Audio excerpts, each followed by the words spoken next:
Saludos. Veníamos comentando sobre Gálatas 2:17 y los comentarios de Lutero, Martín Lutero el Reformador, el que le dio, por la gracia de Dios, nacimiento a el impulso evangélico de la Iglesia cristiana a partir del año 1517.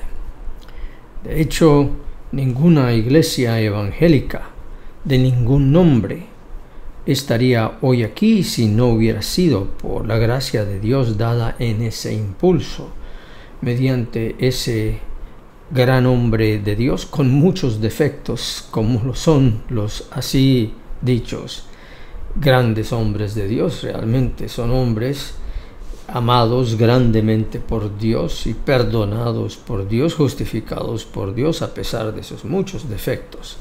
Pero estamos aquí hoy en el siglo XXI, debido a cómo Él redescubrió aquellas grandes verdades que el apóstol Pablo dictó, enseñó, a partir de las palabras de Jesús en los evangelios.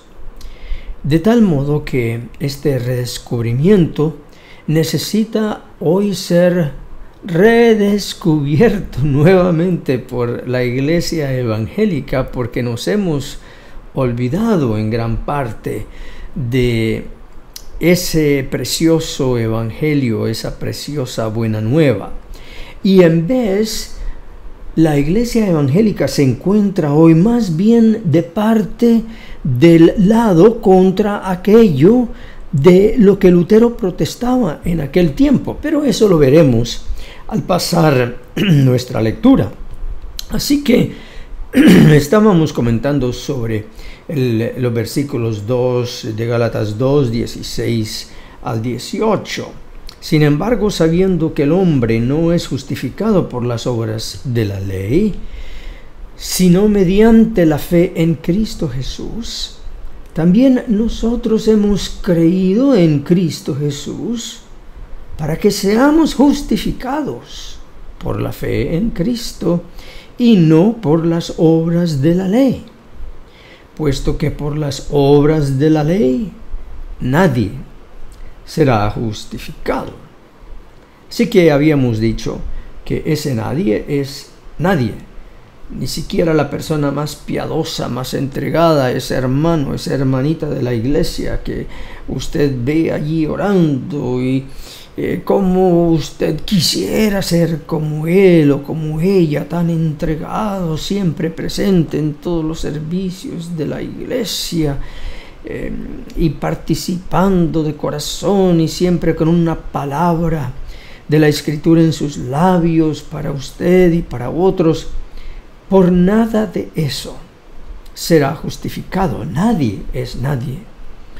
Así que este es el argumento del apóstol Pablo. ¿Por qué? Porque nada de esa santidad puede igualar aquel grande amor y entrega y sacrificio de nuestro Señor Jesús. Y solamente por esa justicia es por la cual somos salvos, cuando nosotros nos aferramos a ella como lo único que nos queda y que nos puede salvar de nosotros mismos en esta vida.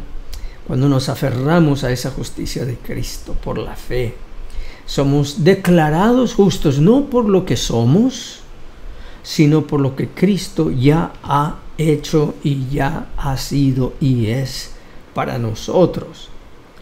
Entonces, a partir del versículo 17, el apóstol Pablo pone en los labios de ciertos individuos que él los llama allí en la epístola a los Gálatas, los llama los falsos apóstoles, la protesta que ellos tenían contra esta doctrina de la justificación.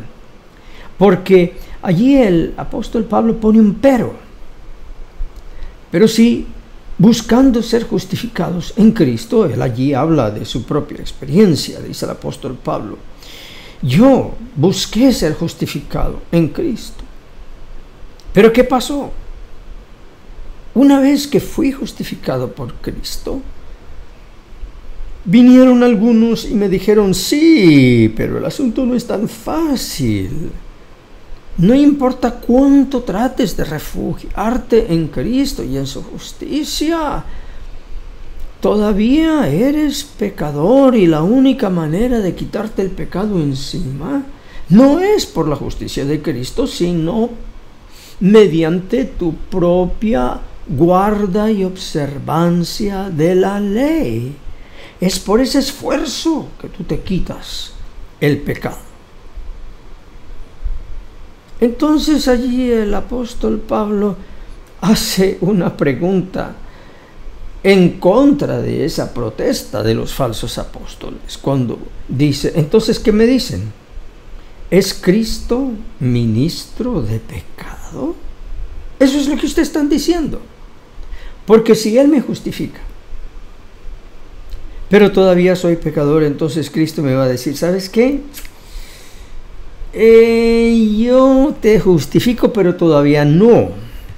Primero vuelve a la ley. ¿Cómo te dicen aquellos? Vuelve a la ley cuando la estés cumpliendo perfectamente. Me das un WhatsApp, me das una llamadita y entonces veremos si ya estás listo para declararte justo o no. El apóstol Pablo protesta contra eso y es en ese momento donde ahora retomamos la protesta de Lutero, cuando él pregunta, ¿acaso no es esta una horrenda blasfemia?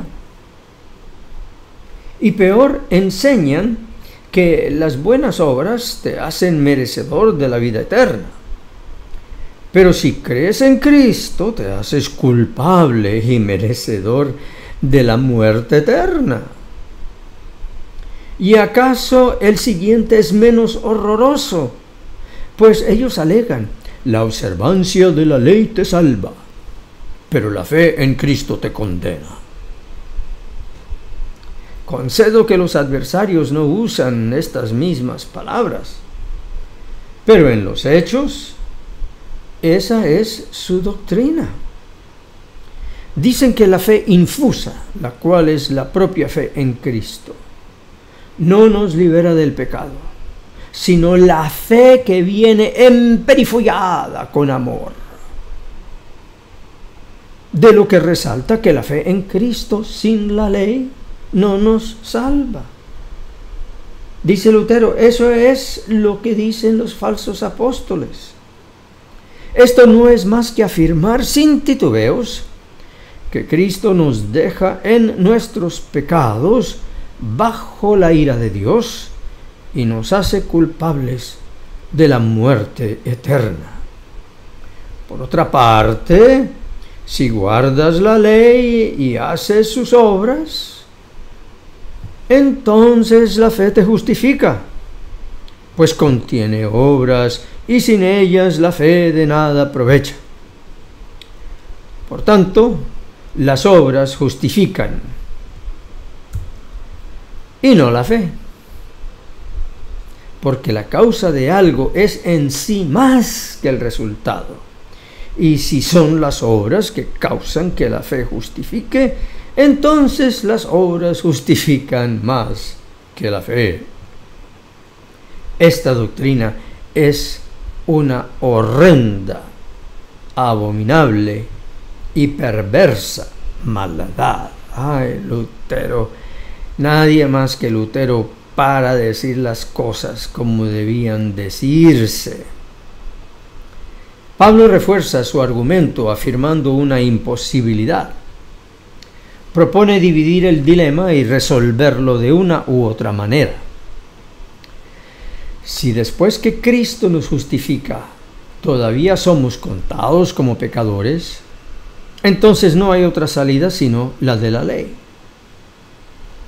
Pero entonces tenemos que dejar a Cristo a un lado, pues Él solo nos acusa y condena, pues no nos pudo justificar.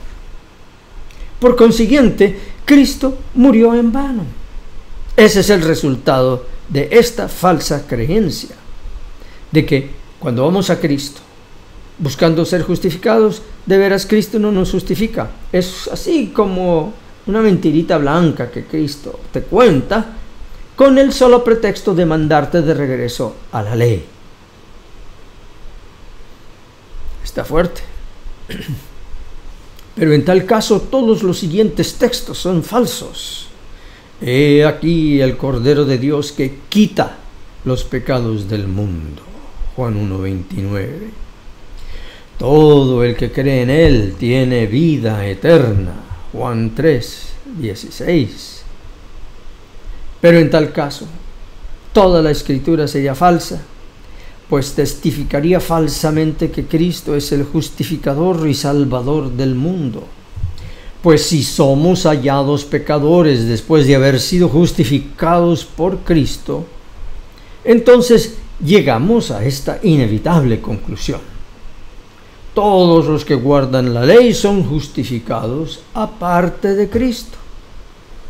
Si esto es verdad, entonces o somos musulmanes, o judíos, o tártaros, profesando el nombre y la palabra de Dios en las apariencias, pero en los hechos y de verdad negando totalmente a Cristo y su palabra. Pero la fe para Pablo no es fingida. Por tanto, es un gran y malvado error afirmar lo siguiente: la fe justifica, pero tiene que estar engalanada por el amor. Sin embargo, si los adversarios a toda costa defienden esta doctrina, ¿por qué entonces no rechazan del todo la fe en Cristo? Pues ellos afirman que la fe no es nada más que una cualidad del alma sin contenido alguno, la cual sin obras no vale para nada. Entonces, ¿por qué no llaman al pan pan y al vino vino? ¿Por qué no lo dicen sin rodeos, que son las obras las que justifican y no la fe? Y de paso, ¿por qué no aprovechan y también niegan a Pablo y al Evangelio entero, como de veras lo hacen? Pues el Evangelio atribuye justicia a la sola fe y no a las obras. Pues si lo que justifica es engomar a la fe con el amor, entonces todo el argumento de Pablo es falso. Pues claramente Pablo lo declara: el hombre es justificado por las obras de la ley, sino por la fe en Jesucristo. Ahí está. Más claro no puede ser. Entonces resalta el versículo 17: es por eso Cristo, ministro de pecado. Los hebreos usaban este tipo de lenguaje. Pablo también lo usó en 2 Corintios capítulo 3. Allí Pablo habla magnífica y claramente de estos dos ministerios: el ministerio de la letra y el ministerio del espíritu, el ministerio de la ley y el ministerio de la gracia, el ministerio de la muerte y el ministerio de la vida. Moisés, dijo Pablo, es el ministro de la ley, tiene el ministerio del pecado, que califica de ira, muerte y condenación. Pablo tiene la tendencia de llamar a la ley con nombres no muy gloriosos.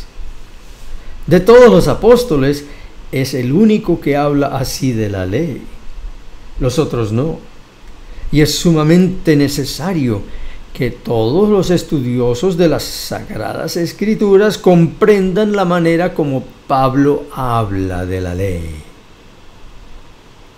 Un ministro de pecado no es nada más que un legislador, un maestro de la ley, que instruye en las buenas obras y el amor.